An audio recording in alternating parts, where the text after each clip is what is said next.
Padre, muy buenos días a todos los asistentes, a todas las parejas, a todas las familias y dándole gracias a Dios por este honor tan grande de referirme a ustedes.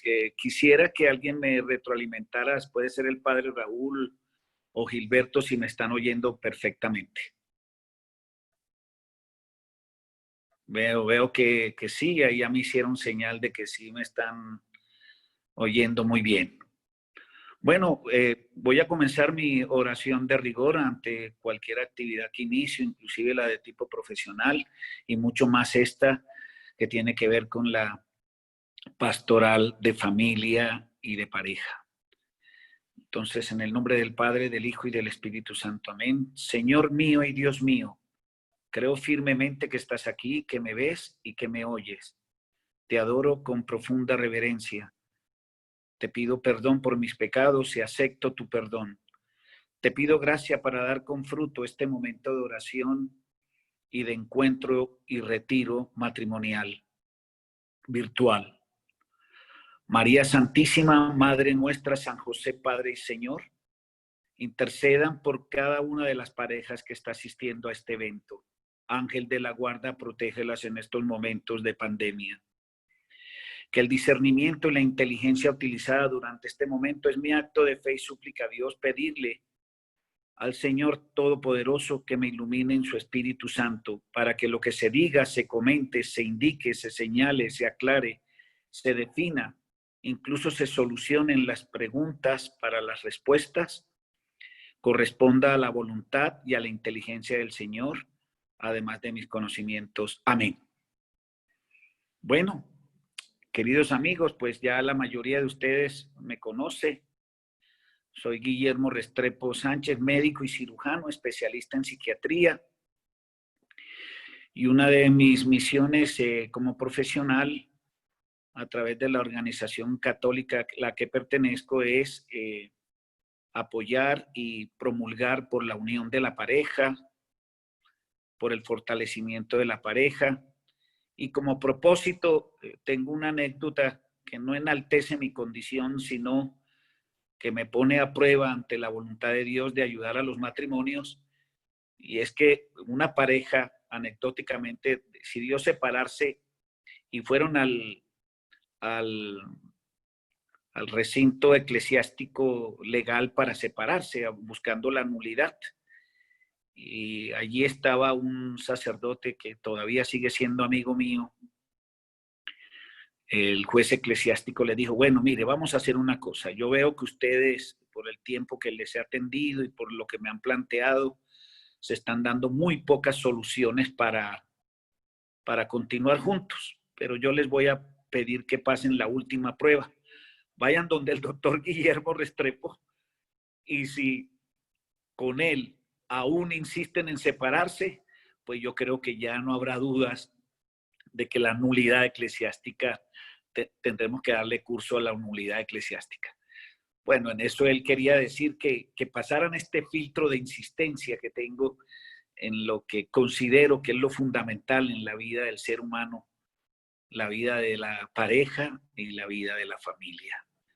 Y estas no son palabras llenas de cursilería, sino es una evidencia dentro de la vida. Y sobre todo en este momento tan difícil, hemos descubierto, espero que así ustedes también, las dos cosas fundamentales en la existencia. La primera, comer.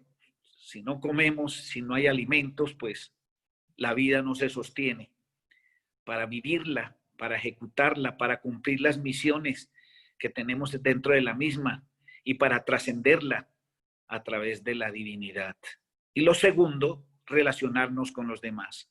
Y el fundamento de relacionarnos con los demás está estructurado en la unión del hombre y la mujer y la formación de la familia, la pareja, la familia, el hogar. Bien, con este preámbulo, yo me tomé la molestia para cumplir con esa media hora y darles lugar a ustedes a preguntas y poderles dar respuestas en un tiempo que obviamente va a ser mínimo, pero fructífero, porque estamos amparados de esa presencia divina en este retiro y de las oraciones que muy bien ha prodigado el padre Raúl. Y vamos a aprovechar el máximo. Entonces me tomé la molestia de escribir algunas observaciones para que fluyan los conceptos básicos y ustedes tengan a bien poder estructurar allí sus inquietudes y que tratemos de suplirlas un poco. Y por lo demás, decirle a mi amigo Gilberto que en lo sucesivo, si considera que puedo seguir participando en este apoyo de encierro, por supuesto, para los temas que tienen que ver con la pareja, con la familia, con los hijos, pues ahí le podemos dar como una especie de continuidad a las informaciones que ustedes necesitan para ir evolucionando en esto que hoy se titula en mi conferencia Desafíos y retos durante la pandemia para la vida de la familia y de la pareja. Bien, el confinamiento a raíz de este virus COVID-19 ha puesto a las familias en una situación excepcional. La de pasar las 24 horas juntos en casa. Una situación agobiante, por supuesto, pero también una oportunidad de pasar un difícil examen familiar. De tantos meses juntos a horas, porque al principio cuando se habló de la pandemia era 14 días, pasar esos tantos meses con los hijos, ejerciendo de padres y de madres las 24 horas del día, es un reto. Sin apenas poder salir y con la incertidumbre de qué va a pasar con nuestras vidas, ha ido influenciando nuestra psicología. La perspectiva, no nos vamos a engañar, es dura. Para empezar, porque la situación nos obliga a cambiar drásticamente el ritmo o como veníamos llevando nuestra vida. Y eso cuesta en una sociedad como la nuestra, adicta a una hiperactividad, a la que los pequeños no son ajenos, porque ellos también se han dinamizado por esa exigencia social que nos plantea hoy la sociedad y que nos da muy poco tiempo de compartir y sí de disiparnos a través de hacer muchas cosas. A unas jornadas en las que escasean el juego libre y las horas sin pautar, que han sido sustituidas por agendas como si fuéramos ministros, trufadas de horas de colegio, extraescolares, uso de computador y de medios audiovisuales y de constantes actividades. Tienen ustedes que ejercer de maestros, de cuidadores, compañeros de juego, incluso, entre comillas, de policías. Nunca niños y adultos habían pasado tanto tiempo juntos en casa. Sin embargo, un virus aún más frenético que nuestra sociedad nos obliga a parar en seco y a convivir a tiempo completo y con ánimo y como mínimo, perdón. Primero eran 2 semanas, ahora son meses, y yo desde lo optimista hago un paréntesis, a pesar del bombardeo pesimista de los medios de comunicación, empezando por la Organización Mundial de la Salud, que dice que esto se va a prolongar 1 año más, les voy a decir con certeza científica, para que eso los anime, haciendo este pequeño paréntesis. No, la vacuna ya está lista. La vacuna, la Organización Mundial de la Salud es un ente administrativo donde los países dan las informaciones de sus logros científicos, pero la política boyante en el mundo y entre la relación entre las naciones y por el bien económico que les va a causar el primer productor de la misma, de la vacuna, no se han dado las informaciones fidedignas, pero yo sí las recibo a través de mis suscripciones de revistas a las que estoy obligado a vincularme para dar una calidad en mi actividad profesional. No, ya hay varios laboratorios que pasaron las diferentes etapas. La de Oxford, Inglaterra, por ejemplo, ya está la vacuna, está en producción. La demora va a ser en distribuirla. De modo que para la efectividad de la misma, no tengo la menor duda que máximo a finales de septiembre la humanidad podrá gozar de la posibilidad de aplicársela. Sigue Estados Unidos con Pfizer y una entidad alemana que también ya está en la fase 3, ya tienen todas las pruebas humanas de que tiene su efectividad. Rusia produjo una sintética que aumentó los niveles de protección inmune, que también está favoreciendo. Y por supuesto que a las naciones y a los países no se les puede decir que ya está la vacuna porque más van a descuidarse. Nada más con la salida para activar la economía. Imagínense, la gente ha descuidado cuidarse y cuidar a los demás. Imagínense lo que va a pasar cuando les digan de manera pública, ya está la vacuna. Muchos dejarán el tapabocas porque creen que ya se resolvió de manera fantasiosa el problema y resulta que hay que seguir conservando ese cuidado hasta el final. Yo haciendo este pequeño paréntesis, como les digo, a todos les digo, tengan paciencia, porque en mi práctica médica son muchas las personas que he tenido que atender por síndrome de ansiedad generalizada, depresión, angustia y ansiedad, pero lo más lamentable, cada semana estoy viendo mínimo 4 o 5 personas que desean suicidarse. Y mi frase de cajón para ellos, tanto en jóvenes como en ancianos, que son los dos grupos que están más en riesgo, les he dicho, ten paciencia y aguanta que muy pronto estará la vacuna para que puedas continuar tu vida y desarrollar todo eso que ustedes han venido desarrollando a través de la Comunidad Alegría, la espiritualidad que la hemos excluido a través del tiempo por dedicarnos a la vida superflua, a la vida aparente, a la vida hedónica. Bien. Entonces, como les venía diciendo, el mínimo de tiempo compartido ya va por 4 meses cuando pensábamos que era 2 semanas. Esto causa una situación excepcional. En general, hoy los padres estamos, hoy día, antes de la pandemia, muy poco estábamos en casa con los hijos. En el trabajo, sobre todo la modernidad que ha puesto al hombre y a la mujer a trabajar y los niños en el colegio y a dinamizarse, incluso con personas que los auxiliaban para ello por falta de tiempo de los padres. Todo está muy guiado y pautado y nos limitamos a diseñar o acompañarlos a las muchas actividades programadas, pero ahora nos tocó compartir mucho más.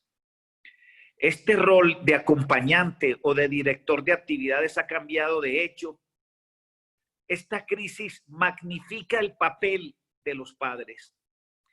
Hemos de adaptar diferentes roles. Tenemos que ejercer de maestros, de cuidadores, instaurar unos hábitos en el hogar, ser compañeros de juego, pero también marcar unos límites, ser policías e informarles de lo que ocurre sin causarles pánico ni angustia. Todo esto se ha constituido en un reto. Ni en vacaciones vamos a tener tanto tiempo para pasar con nuestros hijos, porque en vacaciones entrábamos y salíamos, pero estos son 24 horas, lo cual significa que la intensidad en el compartir es mucho mayor que la que estábamos acostumbrados, para bien o para mal. Un nuevo rol de los padres en estas circunstancias, el de psicólogos, porque si para los adultos esta situación es difícil, para los hijos también todo es incertidumbre. Independientemente de la edad, los más pequeños sufren porque no entienden nada y quieren salir a jugar y no pueden. Y los más mayores entienden demasiado y no lo digieren. Esto es tremendo para todos. Hay que cultivar el autocontrol para evitar más tensión de la necesaria.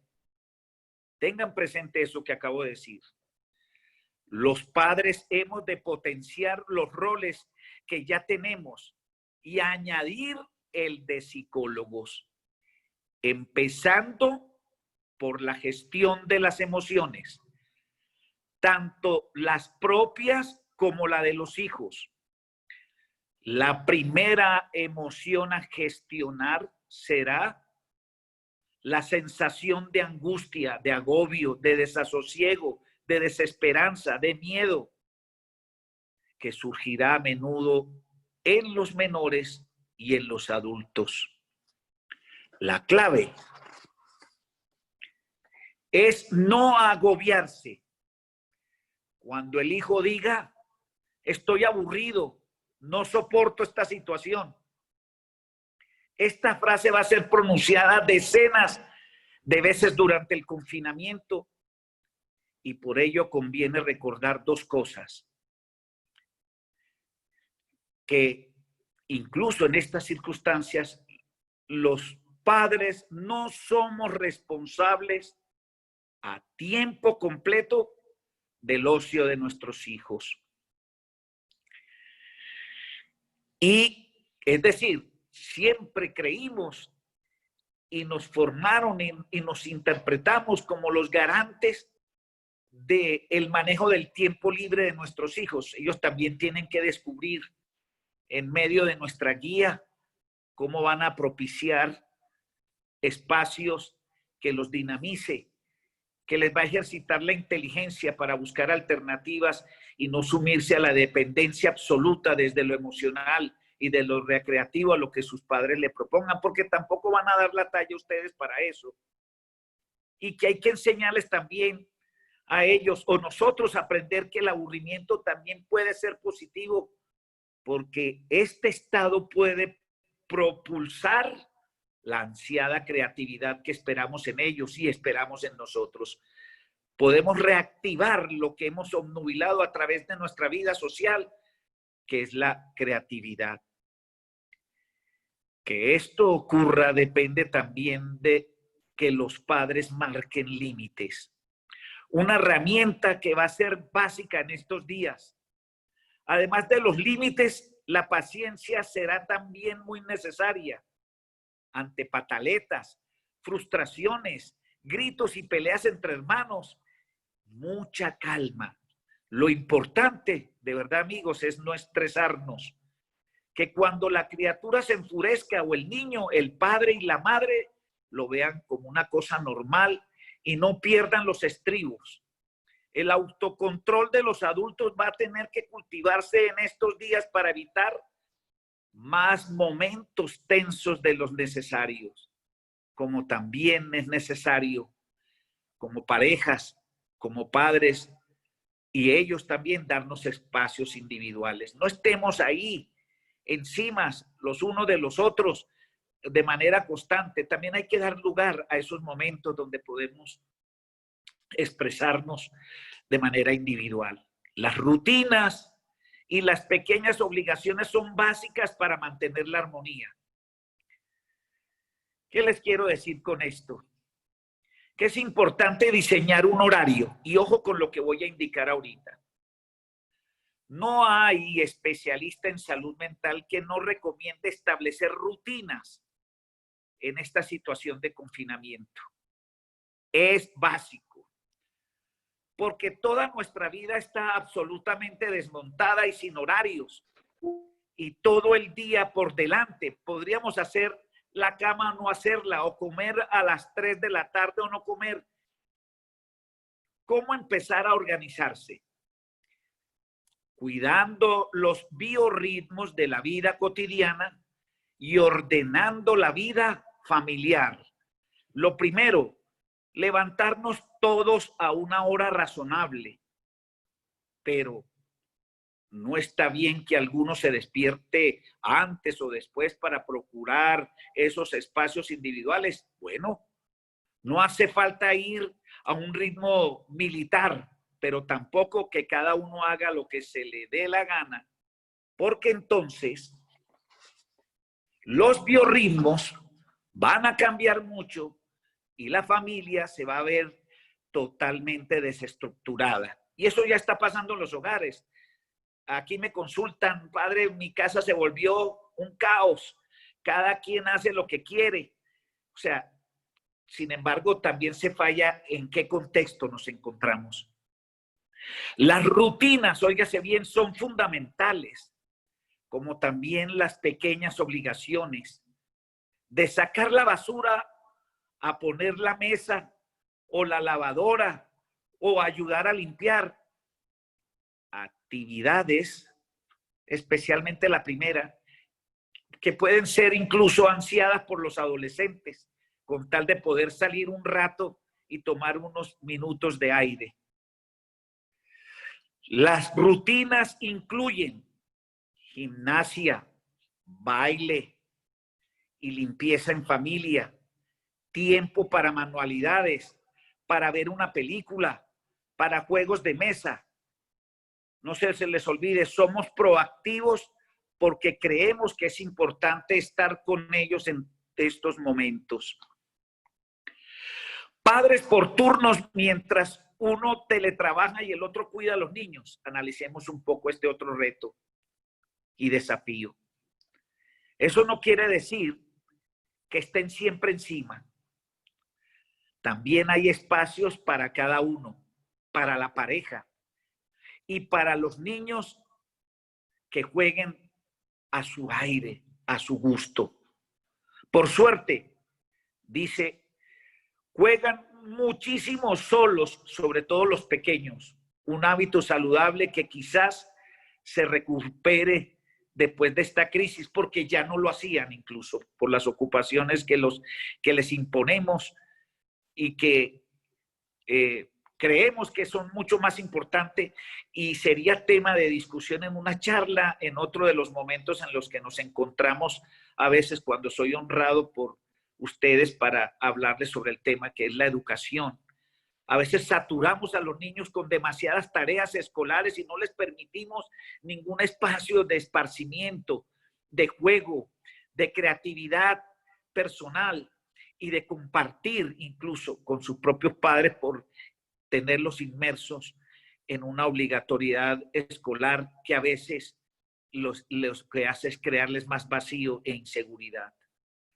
Hay muchos progenitores a los que el agobio de estar confinados con las criaturas se les añade el tener que teletrabajar.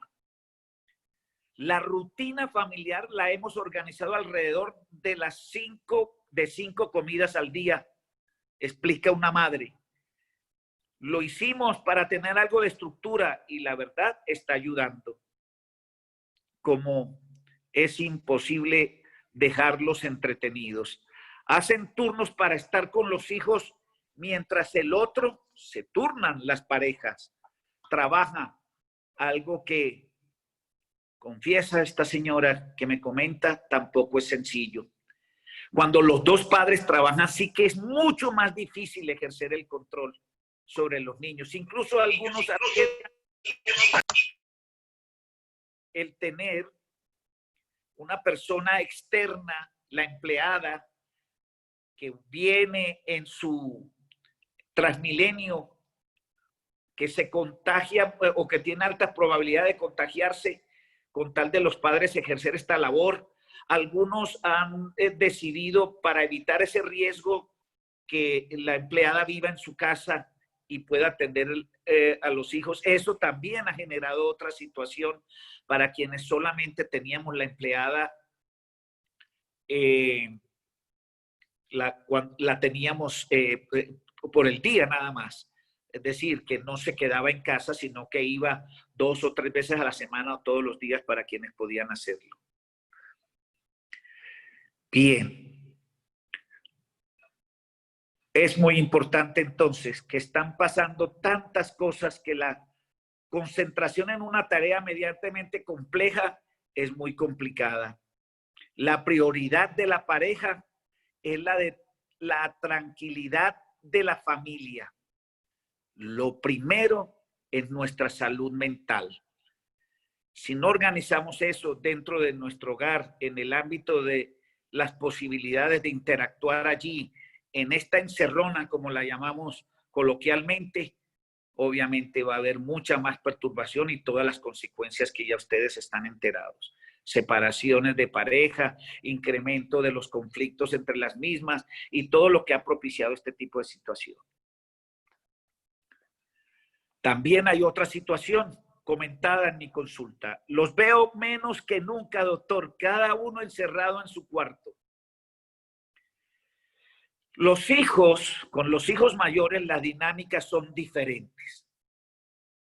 En parte porque todo buen adolescente detesta que se le diga lo que va a hacer y ama encerrarse en su habitación. La criatura no requiere atención, pero por no hacer, no hice ni los deberes online incluso, con tal de no hacer, inician esta actitud que es la de centrarse, encerrarse y sentirse más personales en este interactuar porque ya no tienen los espacios de disiparse y de salir como lo tenían anteriormente, sino que ahora están bajo esa supervisión que a ellos les aterra y les molesta, que es la supervisión nuestra como padres, sobre todo en los adolescentes cuando tenían esa posibilidad de salir. No podemos ni deprimirnos ni entrar en pánico porque el miedo se contagia. ¿Tenemos también derecho a pataleta a los padres? Sí, por supuesto. Y creo que el sentido del humor es fundamental. La familia perfecta no existe sino en las películas. En las familias reales hay sentimientos positivos y negativos. Y en estas situaciones extremas los negativos van a aflorar. Eso no nos ha de hacer sentir culpables. Esta situación no tiene un contexto de felicidad, sino de frustración, miedo e incertidumbre. Pueden surgir muchos problemas. Por eso nos obliga a dar lo mejor de nosotros y adelantarnos a ello. No podemos ni deprimirnos, ni lamentarnos, ni entrar en pánico, porque el miedo se contagia. Esto tiene que ser una muestra, tiene que ser una constante motivación todos los días, pero va a ser duro. Es una prueba de fuego. Yo les aconsejo a las parejas este término coloquial: no pelen el cobre. Yo sé y admito que es importante desahogarse, expresar lo que sentimos, pero en estos momentos el espacio no es propicio porque cada uno está viviendo esa problemática intensa en su interior. Por ejemplo, cuando yo me angustio o me pego mi llorada personal, lo hago a solas, sin que me perciba mi esposa ni mis hijos. Y si me detectan por mi actitud metalingüística, es decir, mi actitud que se expresa, que ¿cómo estás? Estoy un poquito triste, un poquito preocupado, pero nada, vamos hacia adelante. Dar ese ánimo haciendo principio de realidad. No pelar el cobre, no desaforarse en las emociones, no expresarlas de manera descontrolada, que obviamente se ha constituido como en algo normal que está ocurriendo alrededor de esta situación excepcional, como he dicho, y distinta, y dolorosa, y frustrante, y temeraria. Esos ingredientes los posee. Pero tenemos que ubicarnos dentro de ese contexto y no empeorar las cosas. Tenemos que buscar canales adecuados en los que podamos permitirnos, como les voy a indicar seguramente en alguna de las preguntas, para expresar nuestros sentimientos en un espacio que tenga condiciones, reglas de juego para podernos expresar, para que no se conviertan en peleas y en conflictos. Bien, amigos. Ahora, por último, hacer unas pequeños comentarios con respecto a las parejas.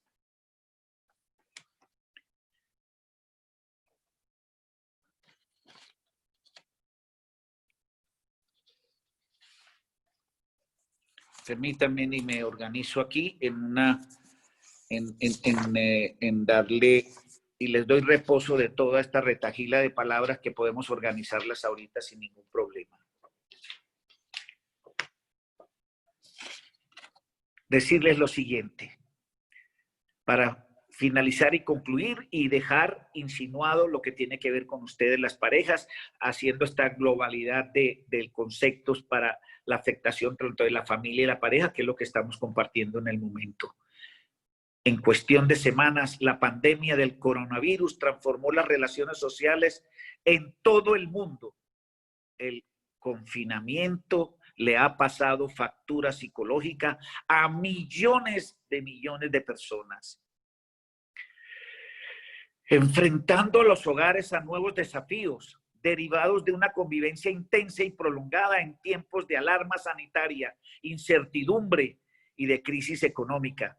En las casas, las parejas se han visto obligadas a pasar más tiempo juntas de lo que en algunos casos ha reforzado las relaciones, en algunos casos ha reforzado las relaciones y en otros las ha empujado al límite de los conflictos.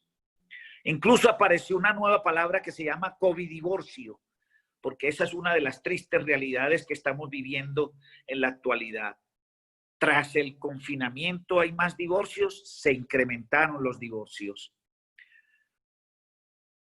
Hay más parejas separándose. Las que venían en proceso de separarse lo han tenido que estacionar porque se detuvieron los juzgados. Y hay algunas que una vez termine esto van a tener que acudir por primera vez a asesorarse qué van a hacer con sus vidas, porque el conflicto que les generó, y si no cuentan con un buen asesor que promulgue volverse a reunir, pues obviamente va a facilitarles lo que va a constituirse en una separación futura. Al acabar definitivamente el confinamiento, va a haber una eclosión de juicios. Por un lado, se activan los procesos de divorcios que ya estaban en marcha.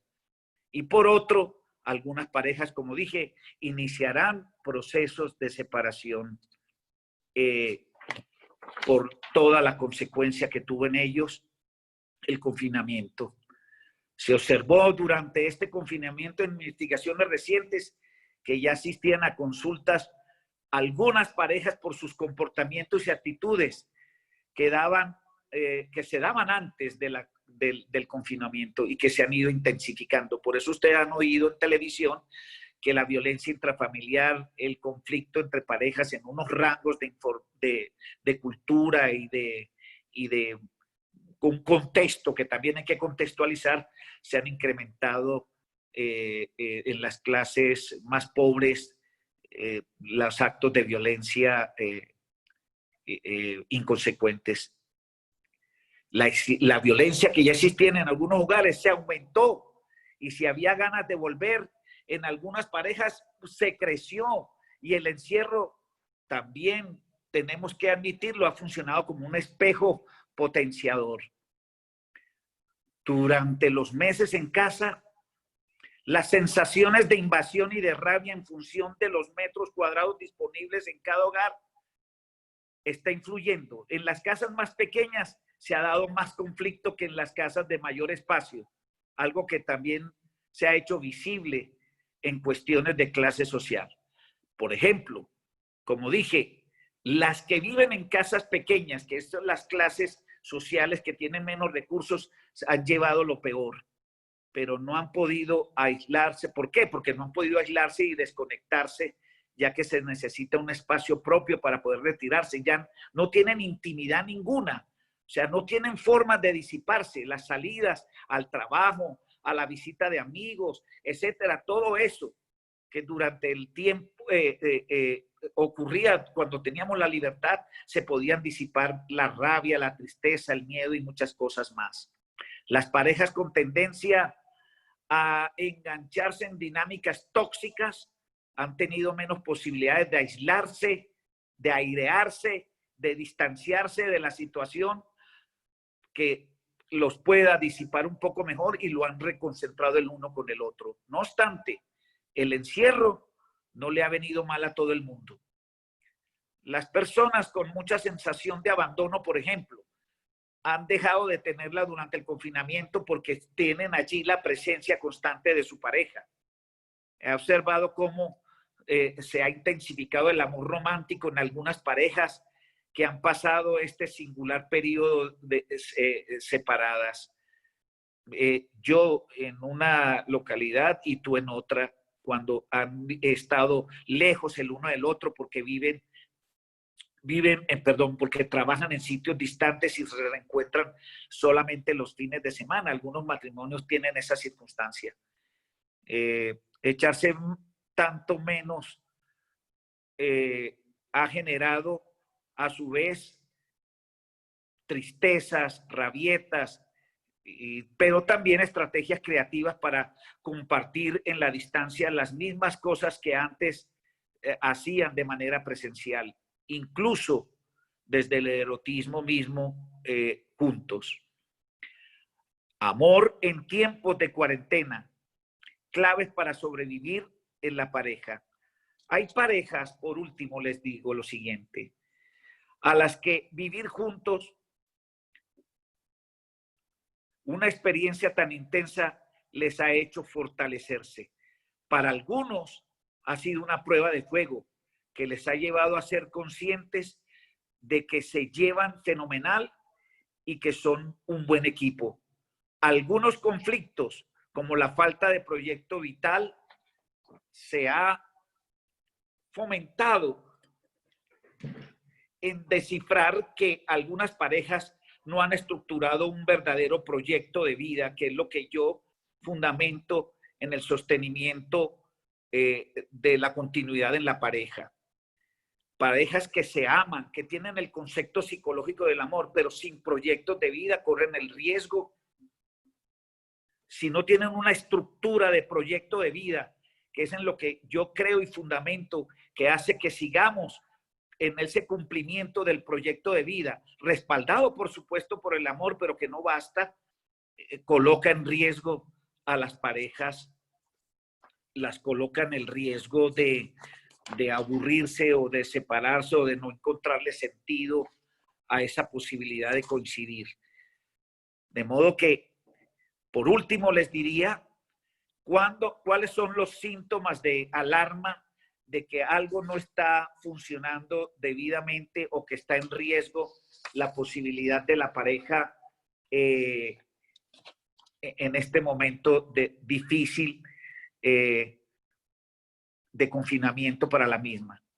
El primer punto que deben tener en cuenta y que nos va a indicar el peligro ¿no? que hay de que haya ruptura definitiva o una gran crisis en esta pareja son los siguientes. ¿Cuánto tiempo tarda la pareja en reconciliarse y cada cuánto se reactivan los conflictos que los ponen en pelea?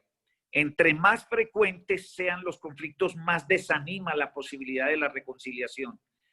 Y cuando entre más la pareja se demore en reconciliarse, más va quitando la capacidad de sentirse en la esperanza de mejorar los problemas. Ahí yo diría que es muy importante que si esos tiempos siguen estructurándose, si no llegan a un acuerdo previo en los momentos de reconciliación, de que no tarden sus conflictos mucho tiempo, deben buscar ayuda entonces profesional. Conviene fijarse también en la frecuencia y en la intensidad de las discusiones. Si esto se está volviendo muy frecuente, si constantemente están en ese reclamo el uno del otro. Y hay una cosa muy importante como indicación. Estos no son momentos para tratar problemas estructurales de pareja hasta que no haya la oportunidad, tanto en espacio como en posibilidades profesionales o como en ayudas posibles. Es mejor dejar en stand-by algunos problemas para que no se fomente un conflicto mayor entre las parejas.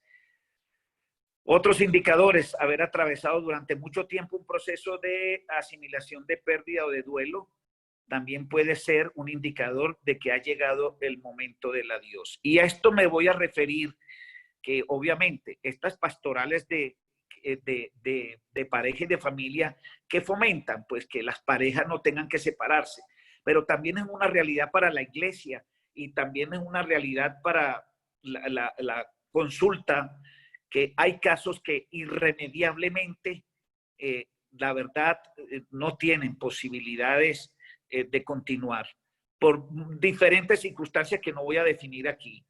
Pero vuelvo y repito, la misión, por lo menos la mía profesionalmente, es evitar que las parejas se separen. Pero no les niego que hay casos en que definitivamente no hay alternativa.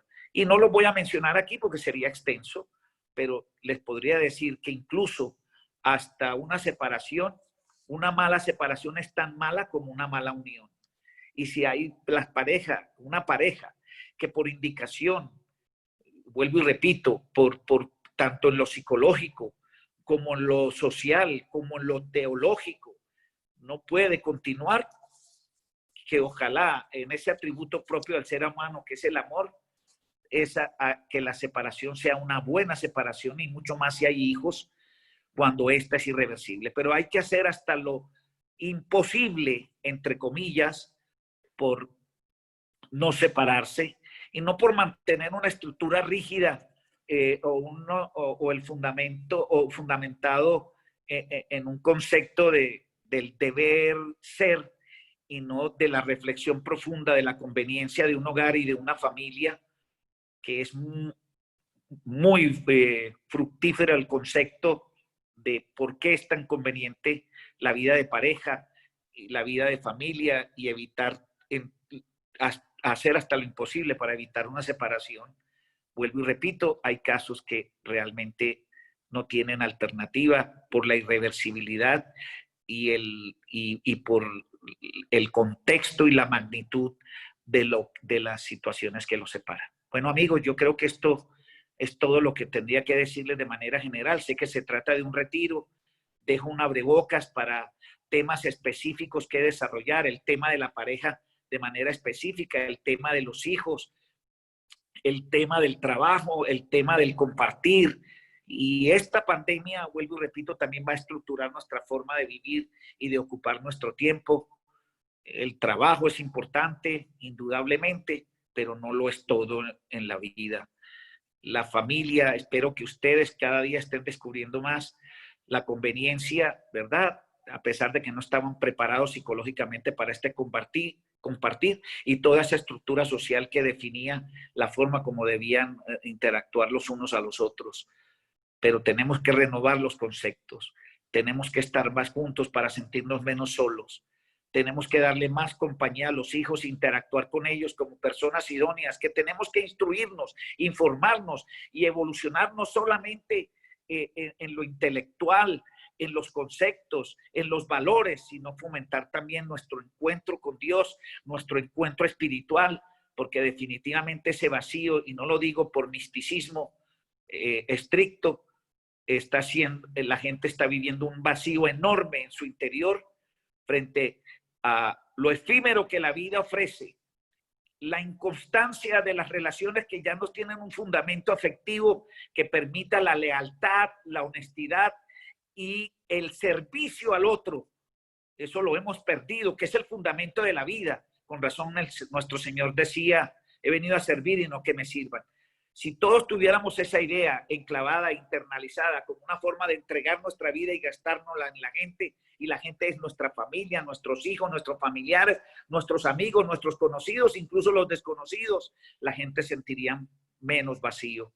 Y por conocimiento de causa, yo que oigo en mi consulta diariamente, y más ahora en esta pandemia, entre 8 y 10 personas diarias, ahora oigo sus vacíos, sus incertidumbres, sus miedos, su desolación, su dolor de soledad interna, su falta de proyección al otro, su falta de autenticidad, el ocultamiento del sentido de sí mismo y del sentido de la vida, está llevando a la gente a sufrir la peor de las depresiones y la decisión más equivocada de todas para resolver los problemas, que es quitarse la vida. Muchas gracias y estoy atento a las preguntas si nos queda tiempo. Bueno, agradecemos al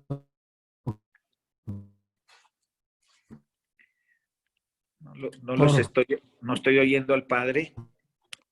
Juan Carlos frente a esta realidad de las parejas y de las familias. Gracias, doctor Guillermo.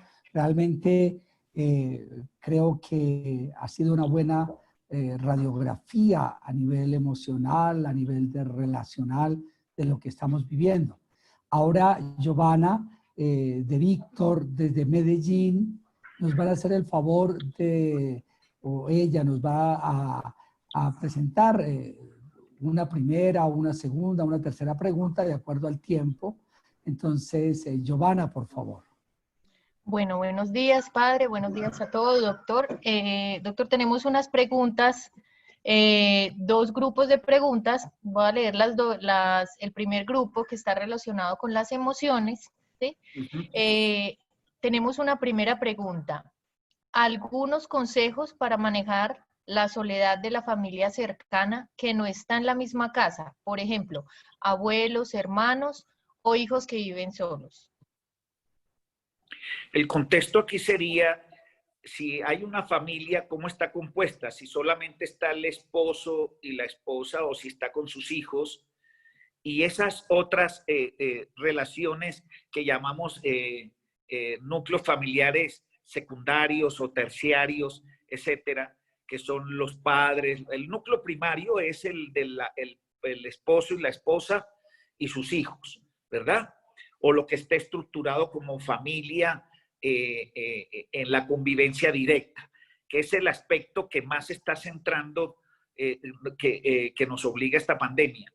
Pero relacionarnos con los demás, pues tenemos fíjese, la recomendación más sencilla de tanta crítica que le estábamos dando al uso del celular, al uso de los medios bueno, a todas estas, a Facebook, a WhatsApp, etcétera, y pantalla. Fíjese que ahora tenemos la oportunidad de comunicarnos con nuestros familiares, abuelos, hermanos, primos, sobrinos, etcétera. No hay alternativa, tiene que ser a través de este medio y ojalá instruirlos o facilitarles a ellos la posibilidad de un celular, enseñarles a los abuelos sobre todo, cómo funcionar esta comunicación a través de videollamada. Encontrarse de esa manera es muy importante, dialogar con ellos, no bajo el punto de vista de plantearse problemas estresantes, sino de poder comunicarse lo que se hacen falta, comunicarse lo que los extrañan, comunicar, no para planteamientos de problemas, si es una interacción familiar para activar ese momento afectivo que se ha visto truncado con la ausencia. Pero tienen que aprender a manejar los medios de comunicación, las páginas, para que puedan comunicarse, escribirse, llamarse telefónicamente como mínimo y conversar allí, pero no para hacer planteamientos de problemas. Si yo soy el que voy a llamar a mis padres, a mis abuelos o a mis tíos o a mis hermanos, es para oírles cómo están, y si hay alguna situación de problema que planteen allí y que pueda truncar esa comunicación favorable, afectiva, pues se le puede aplazar ese momento si no te sientes en la capacidad de hablar el problema en ese momento, o si lo están haciendo de manera colectiva para que todos nos enteren de una situación mucho más estresante. También hay que saber comunicar. Pero, conclusión, usar este medio que tanto estamos prohibiéndole ya a los pelados por permanecer tanto tiempo en él, y ahora resulta que la vida nos está exigiendo que lo hagamos con mayor tiempo posible. Gracias, doctor. Hay tres preguntas que podemos agruparlas en una sola, que Sí. es también relacionado sobre las emociones, ¿sí? cómo manejar las emociones en este tiempo de confinamiento y resaltan emociones de los adultos mayores e emociones en los hijos únicos. Bueno, miren, yo voy a admitir una cosa de manera realista. Ha sido muy difícil porque nadie estaba preparado. Si en la vida cotidiana, con todas las satisfacciones que teníamos, no manejábamos adecuadamente nuestras emociones, ahora sí que menos. Ahora sí que menos.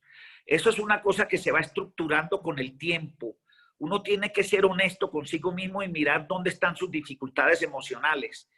Uno tiene que saber si es irritable, si es malgeniado, si es melancólico, si es triste. Y eso es lo que uno desde lo personal tiene que ir mejorando para no interactuarlo de manera tóxica con las personas que interactúan con nosotros.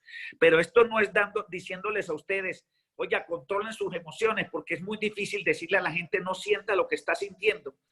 Eso hay que prepararse para ello.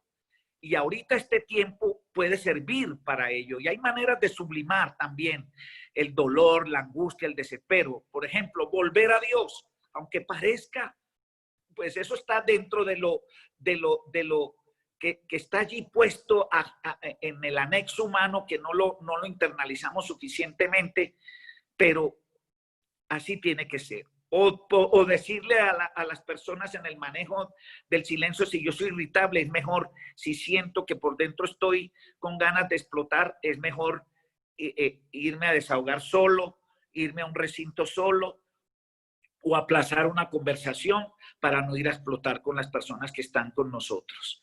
Pero es muy difícil el manejo de las emociones y además quienes no lo tenían consciente. Hay gente que ha descubierto emociones desbordadas que no sabía que las poseía por este encierro que las ha desatado porque esto le ha significado, vuelvo y repito, no disipar de una manera todo lo que emocionalmente nos estresa la vida cotidiana, o la forma de no concientizar los problemas de manera más tranquila, hace que se acumulen los problemas y el estrés y las personas exploten. El manejo emocional, yo les aconsejo lecturas de manejo emocional, del control de las emociones, ejercicios de relajación, de respirar, como le dicen a uno, porque eso significa desde lo neurolingüístico también que si yo cuento hasta 10, pues por lo menos estoy admitiendo que tengo que controlarme. Eso mínimo sirve de algo, ¿verdad? Pero lo primero es admitir mi dificultad. Si yo admito mi dificultad, que en un momento determinado de planteamiento emocional familiar no me voy a poder controlar, mejor espero otro momento para hacerlo.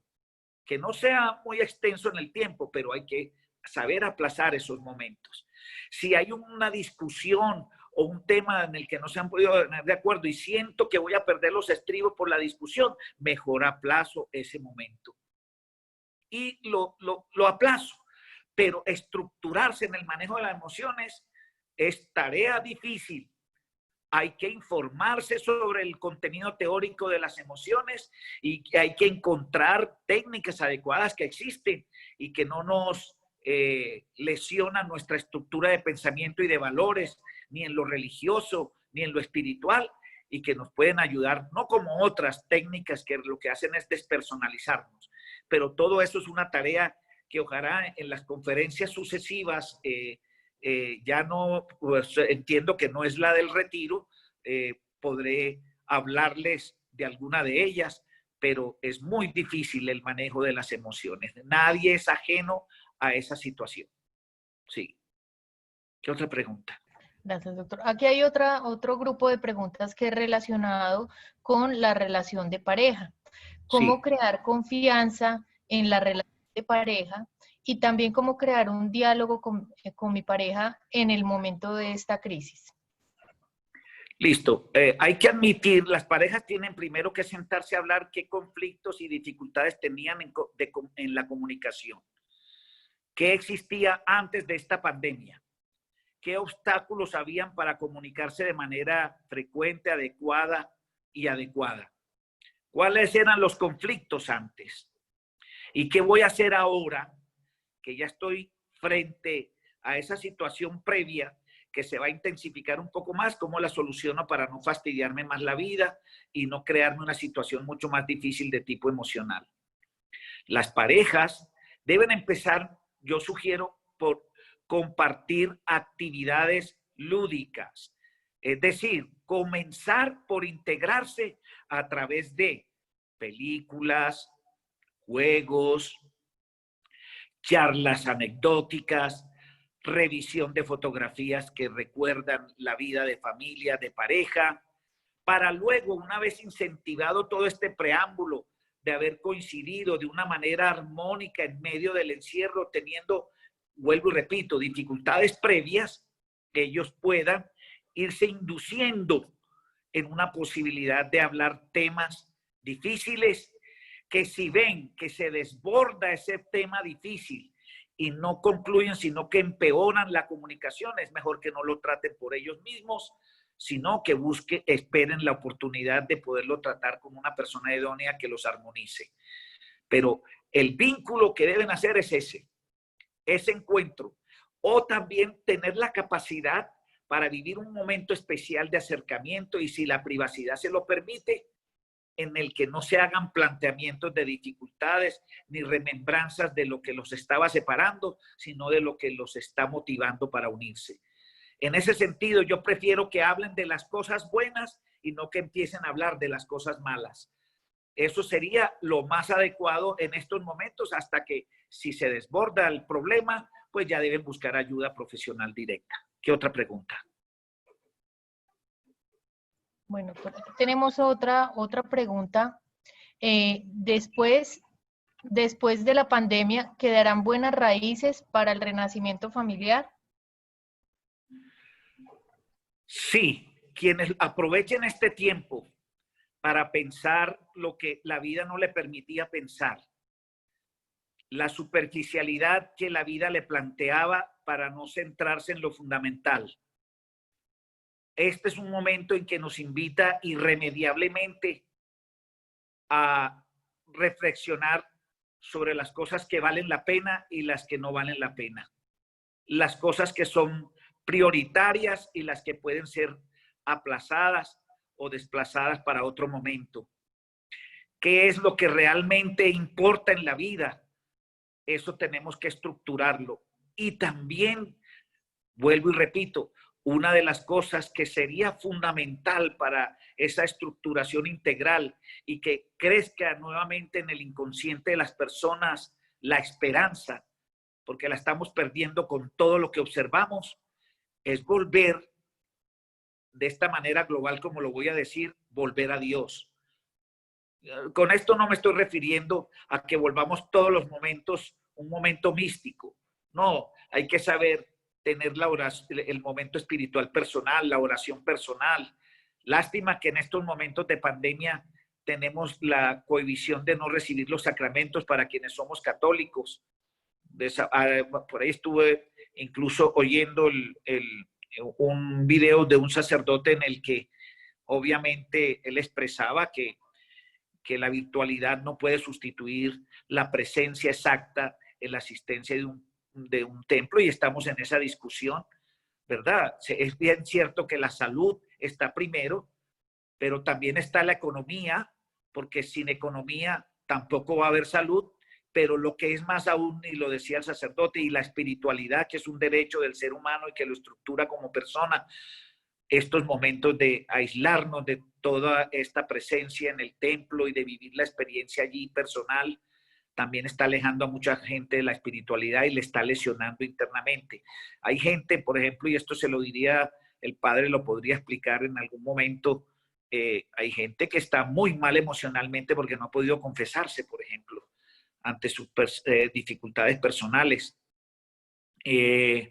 Entonces, en eso estoy respaldando a la iglesia, que no es verdad que la pandemia se va a extender más con la asistencia a los templos si conservamos las medidas de bioseguridad. Pero bueno, espero que lo que les acabo de decir, pues les dé una idea a quienes preguntaron. ¿Qué otra pregunta? Bueno, Hasta que tenemos ya dos últimas preguntas. ¿Sí?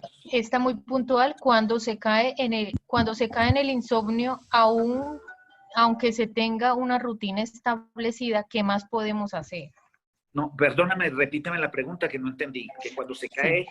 Cuan- En el insomnio, Cuando se cae en el insomnio, aunque se tenga una rutina establecida, ¿qué más podemos hacer? bueno, yo no voy a aconsejar para el insomnio que la persona siga activa haciendo cosas porque no está descansando su cerebro. Es muy importante que todos los aquí presentes entiendan que desde lo normal, lo reactivo, las dificultades que están generando este problema del encierro, también va a estar causando dificultades en la salud física y mental. Y eso hay que diferenciarlo.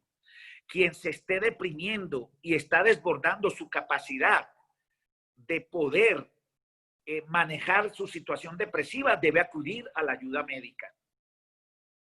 El que tiene insomnio grave, porque el insomnio está indicando que el nivel de estrés se está desbordando de tal manera que las descargas de adrenalina y noradrenalina no le permiten a esa persona poder descansar. Tiene que buscar ayuda profesional para ello, porque la realidad que está causándole el insomnio, porque tiene una personalidad premórbida o una situación anterior, que era una persona susceptible a ser nerviosa, susceptible a perder el sueño con facilidad y ahora lo está perdiendo con mucha facilidad, es muy importante que busque ayuda profesional, porque no se puede pasar muchos días sin poder dormir como le está pasando a muchas personas y deben recurrir aquí a la actividad médica. Dígase lo que se diga de manera alopática o homeopática, pero que sirva algo que le ayude a dormir, a descansar ese cerebro, porque lo contrario va a explotar emocionalmente. Hay que admitir que quienes se enfermen durante este confinamiento en el ánimo, en la angustia y en la ansiedad, si está padeciendo pánico, si está padeciendo insomnio, debe buscar ayuda profesional. Y la última pregunta. Y la última pregunta, que es varias familias nos están preguntando sobre libros, lecturas o páginas que nos recomiende sobre el manejo de las emociones. Bueno, yo no soy muy amigo de recomendar libros porque la mayoría están cargados de tecnicismos que no le permite a las personas internalizar una opción que le permita con su inteligencia elaborar un cambio personal. Acuérdense de una frase de cajón, por lo menos yo la recuerdo: yo con mi cambio hago que los demás cambien. Es potencial en el ser humano cambiar. Hay quienes se favorecen de una lectura y la internalizan, pero la gran mayoría necesitan, después de una lectura, la instrucción técnica, porque son temas de verdad complejos, no son tan simples. No todos los que escriben sobre manejo emocional están explicándolo de una manera tranquila y con técnica suficiente como para que la persona pueda de manera fácil ir ejecutando una tarea que le ayude en ese sentido. Pero voy a recomendar de manera muy general, por ejemplo, estas actividades que me parecen fundamentales para la salud integral y para el desfogue de la situación emocional que los asiste. El ejercicio es muy importante. Tienen que buscar una manera de no continuar en vida sedentaria. Si hay un parquecito al frente de la casa o cerca, salir a caminar todos los días, mínimo 40 minutos. Mínimo 30 a 40 minutos. A quienes estaban acostumbrados a una rutina de hacer un trotecito suave, lo deben hacer mínimo por 30 minutos. ¿Por qué? Porque eso eleva las endorfinas, que es un antidepresivo natural que tenemos en nuestro organismo, y ayuda a que no nos carguemos de ese estrés que nos permite, que queremos explotar por todo lo que ya previamente al principio les dije que causaba este encierro y todo lo que psicológicamente estaba implicando en las personas.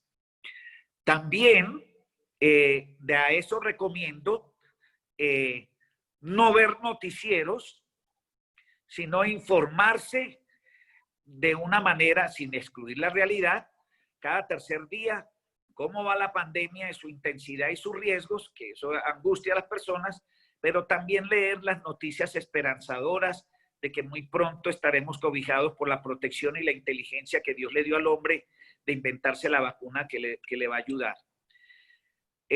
Por ahí me han escrito algunos libros algunos libros de inteligencia emocional, pueden mirar en internet, inteligencia emocional, y les va a dar unos parámetros interesantes de lecturas, vuelvo y repito, pero que al no entenderla, si no llegase a entenderla, porque va a ocurrir que estén leyendo un buen libro, pero que está lleno de tecnicismo, que no está hecho para todas las personas, sino específicamente para quienes están dedicados al tema de la psicología y al tema de la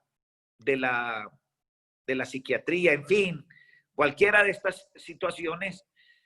Yo aconsejo libros como, por ejemplo, El Profeta de Jalil Gibran. Es un libro muy interesante porque nos habla de todos los aspectos de la vida que tenemos que tener en cuenta y de cómo estructurarla de una manera más sana en nuestro interior. El Arte de Amar de André Morá, o de Ortega y Gasset, que también tiene con el mismo título, o Erich Fromm, que murió de demencia, tiene El Arte de Amar. O sea, hay una gama de libros, pero si no tienes el hábito de la lectura, seamos realistas, no se va a leer el libro, ¿verdad? Y que tampoco la lectura, si estás en compartir familiar, se constituya una forma de aislarse de los demás y de evadir a los demás. Fíjense que todo hay que contextualizarlo, ¿verdad? Tener los espacios individuales, cada uno en los que puede desarrollar su lectura, su ejercicio, sus diálogos con la pareja, su diálogo con los hijos para ayudarles en sus dificultades, siempre y cuando sea consciente de que puede manejar la emoción que despierte una intervención de planteamiento de problema en la vida de pareja.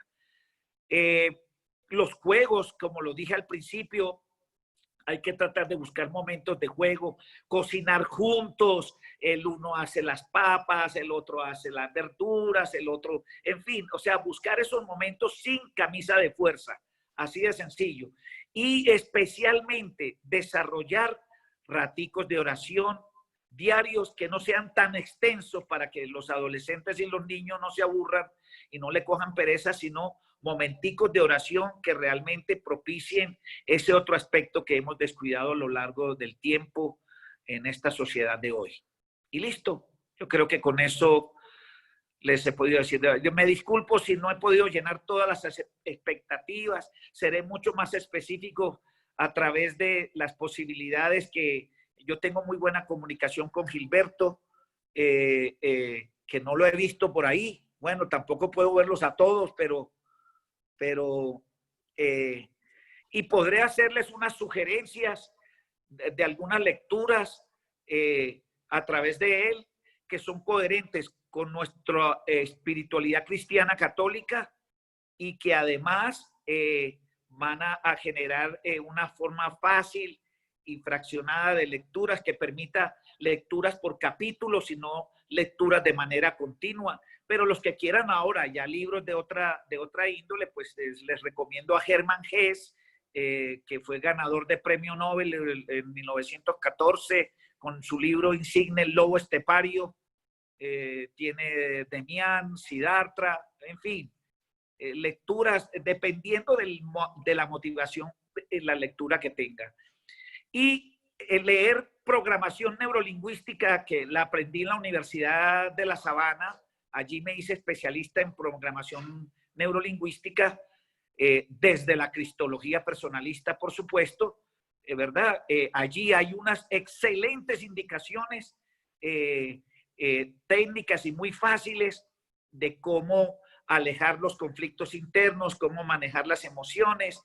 Entonces esa puede ser una lectura selectiva. Y si hay alguna duda a través de Gilberto y él a través mío, podremos conversar cómo orientar en ese sentido. ¿Listo? Doctor Guillermo, muy amable, Dios lo bendiga. Ha hecho usted lo difícil fácil desde un tema tan complejo como es la psiquiatría, la psicología, volverlo tan sensible, tan fácil de digerir. Le agradecemos mucho. Sé que lo vamos a estar contando con usted, sé que lo vamos a estar molestando, aunque para usted entiendo que no es ninguna molestia, veo que lo disfruta mucho, es un gran comunicador y sobre todo ha unido algo que para nosotros es importante, la ciencia con la espiritualidad. Y le damos gracias por eso. Que Dios le permita todas las bendiciones en su campo profesional, pero especialmente en su vida individual y en familia, en pareja. Que Dios le ilumine siempre. Gracias. Y muchas gracias. Y finalizo diciéndole que a pesar del poco tiempo que hemos podido compartir en esta charla, que es tan amplia y tan importante, créanme que estoy en la disponibilidad de servicio y por cortesía de la casa para ese grupo excelente que son ustedes, para ayudarles en los temas humildemente y también aprender de ustedes como estoy aprendiendo. Muchas gracias y un abrazo a todos.